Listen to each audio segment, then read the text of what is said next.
سنت کی یہ سنت مؤکدہ ہے. اور کون سی سنت ہے؟ سنت مؤکدہ. تو کوئی سنت مؤکدہ چھوڑے گا تو گنہگار ہوگا کہ نہیں؟ نبی کے شفاعت سے محروم ہوگا کہ نہیں؟ یہ الگ سنت ہے 20 رکعت تراویح. اب نبی علیہ السلام نے کتنی پڑھی ہے اور کتنے راتیں پڑھی ہے تو مختلف روایات ہے. 3 روایات میں آتا ہے کہ اللہ کے رسول نے 3 راتیں پڑھی ہے اور 2 روایات احادیث میں ہے کہ اللہ کے رسول نے 1 رات پڑھی جماعت کے ساتھ. تو سنت ثابت ہو گیا. تراویح سنت ہے کیونکہ اللہ کے رسول نے عام دنوں میں گھر میں پڑھی، لیکن رمضان میں 1 دفعہ یا 2 دفعہ یا 3 دفعہ جیسے روایت میں آتا ہے پڑھائی ہے. اور پہلی جو حضرت عائشہ رضی اللہ تعالیٰ عنہ کی روایت ہے کہ 1/3 رات پڑھائی ہے. دوسری رات جو ہے نا یہ 23 رمضان ہے. پھر 25 رمضان کو دوسری رات جو پڑھائی ہے آدھی رات تک پڑھائی ہے. اور پھر 27 رمضان کو تیسری رات جو پڑھائی ہے تو سحری تک پڑھائی ہے. کہاں تک پڑھائی ہے؟ اور چوتھی رات اللہ کے رسول نہیں نکلے. وجہ بیان فرما دی کہ اگر میں باہر نکلتا تو خطرہ تھا کہیں یہ فرض نہ ہو جائے تم پر، اور اگر فرض ہو گیا اور تم نہ پڑھ سکو تو سارے گناہگار ہو گئے. اس لیے میں چوتھی رات نہیں نکلا. صحابہ نے ان سے صبح پوچھا کہ اللہ کے رسول ہم تو انتظار میں تھے تراویح کے، ہمیں بہت مزہ آیا. 1 رات آپ نے پڑھائی، دوسری رات آپ نے پڑھائی، تیسری رات آپ نے پڑھائی، ہمیں تو بڑا مزہ آیا. چوتھی رات بھی انتظار میں سحری کر گئے لیکن آپ نہیں نکلے.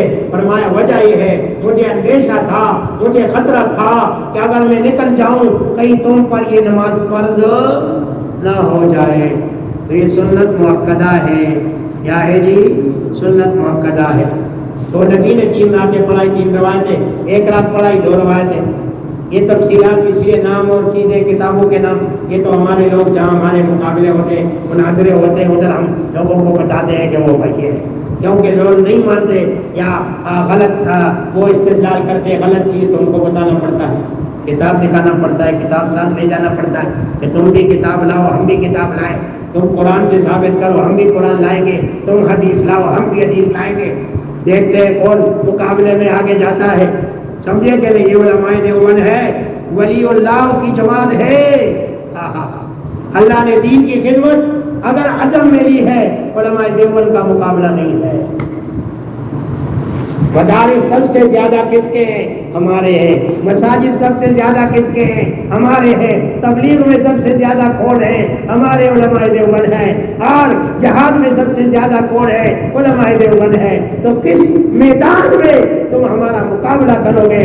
تم ہمارا مقابلہ کسی میدان میں نہیں کر سکتے ہو. تفسیریں سب سے زیادہ کس نے لکھی ہے؟ علماء دیوبند نے. حدیث کی زیادہ خدمت سب سے کس نے کی ہے؟ علماء دیوبند نے. تو کس لحاظ سے تو ہمارا مقابلہ کرے گا؟ نہیں کر سکتا. اخلاص علماء دیوبند میں سمجھے کہ نہیں؟ وہ کہیں اور نہیں ملے گا. اتنا بڑا تبلیغ اجتماع ہوتے ہیں لاکھوں لوگ آتے ہیں، کوئی اور کر سکتا ہے؟ تراویح سنت مؤکدہ ہے، نبی سے ثابت ہے.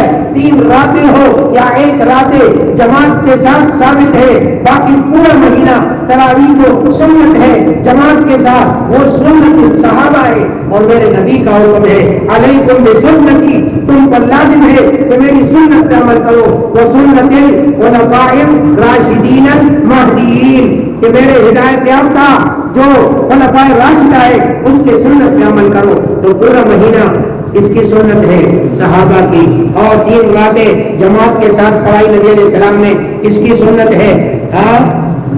نبی علیہ السلام. اب رکعتوں کا مسئلہ جو بات ختم کرتا ہوں.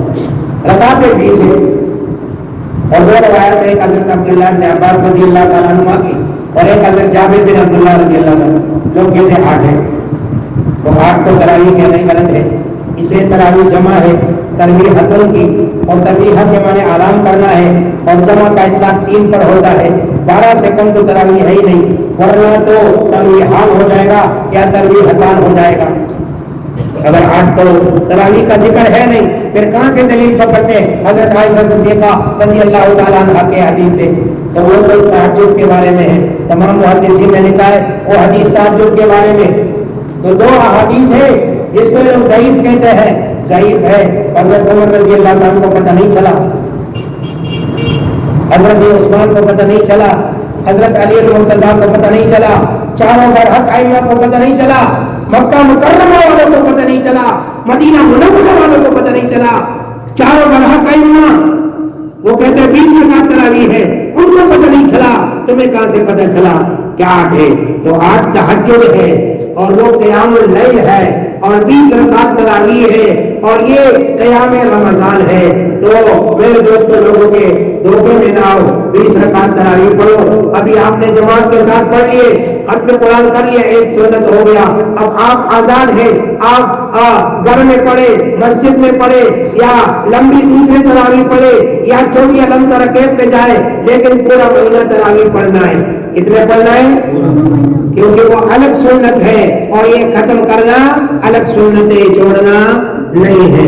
اور پھر رمضان ہے، جتنا زیادہ عبادت کریں گے، فرض نماز کا ثواب اللہ کے رسول فرماتے ہیں 70 فرائض پر نفل کا ثواب، ایک فرض پر اور پھر تراویح کے اندر کھڑا ہونا الگ ثواب، ان کے سجدے کرنا الگ ثواب، 20 رکعت کی تراویح زیادہ ہے۔ اور عقلی دلیل ہم یہ دیتے ہیں تھوڑا سا، چلو ان کے پاس تو تراویح کے لیے لفظ نہیں ہے، ہم اپنی دلیل لے لیتے ہیں کہ چلو ہم نے 20 پڑھی، اگر عند اللہ قیامت کے دن واقعی تراویح 8 ہو تو ہم نے 20 پڑھی ہے نا، تو 20 کے اندر 8 داخل ہے نا، ہم نے 12 زیادہ پڑھی ہے، ہمیں زیادہ ثواب ملے گا نا۔ اور کہ 8 ہو اور اگر عند اللہ 20 ہو اور آپ نے 8 پڑھی ہے تو 12 کہاں سے لاؤ گے قیامت کے دن؟ 12 کہاں سے لاؤ گے قیامت کے دن؟ تو میرے نبی نے رمضان شریف میں زیادہ عبادات کی ہے اور تم کم کر رہے ہو۔ اللہ کے بندے 20 رکعت تراویح، سبحان اللہ۔ حرم میں دیکھو، اب حرم میں یہ 1-2 سال ہو گئے کہ انہوں نے کم کی ہے کورونا کی وجہ سے، میں تو کورونا میں گیا بھی نہیں ہوں 1-2 سال، ہاں مطلب پچھلے سال گیا تھا 2020 میں گیا، جب میں نکلا گھر والی کے ساتھ عمرے میں تھا، جنوری کا مہینہ تھا، 20 جنوری کو میں 11 فروری کو نکلے تو فروری کے آخر میں یہ کورونا شروع ہو گیا اور پھر پابندیاں شروع ہوئی، 22-23 میں گیا نہیں، ابھی 23 کے آخر میں پچھلے سال میں حج کے لیے چلا گیا، اللہ نے توفیق دی۔ تو باہر کے تراویح میں روزانہ سنتا ہوں، دو اس میں آتے ریڈیو پہ، تو میرے والد صاحب بھی سنتے تھے، میں بھی سنتا ہوں گھر میں، 9 بجے والے الگ 10 تک، اور دفتر میں بیٹھتا ہوں 11 سے 12 تک، وہ الگ ہو سکتا ہے، ایک مکہ شریف سے ایک مدینہ شریف، اللہ عالم۔ باہر کے مجھے بہت مزہ آتا ہے جو قرآن پڑھتے ہیں ایسے صاف کر کے، ہمارے طرح نہیں عالم شالمار حافظ اخلاق، اس کا ثواب تھوڑی ملے گا، ثواب صاف پورے الفاظ ادا کرو، تجوید سے پڑھو ثواب ملے گا، ورنہ مطلب کرو ثواب ملے گا، یہ تو جان چڑھانا ہے۔ تو میرے دوستوں، باہر کے یہ تراویح آپ نے پڑھ لی، آپ کو مبارک ہو کہ آپ نے ایک سنت پہ عمل کیا، اب دوسرا سنت آپ کے ذمہ باقی ہے، تراویح نہیں چھوڑنا، پورا مہینہ پڑھنا ہے، یہ الگ سنت ہے۔ اللہ مجھے بھی آپ سب حضرات کو قرآن سنت سیکھنے، اس پر عمل کرنے، اس کی تبلیغ کرنے کی توفیق عطا فرمائے۔ وآخر دعوانا ان الحمد للہ رب العالمین۔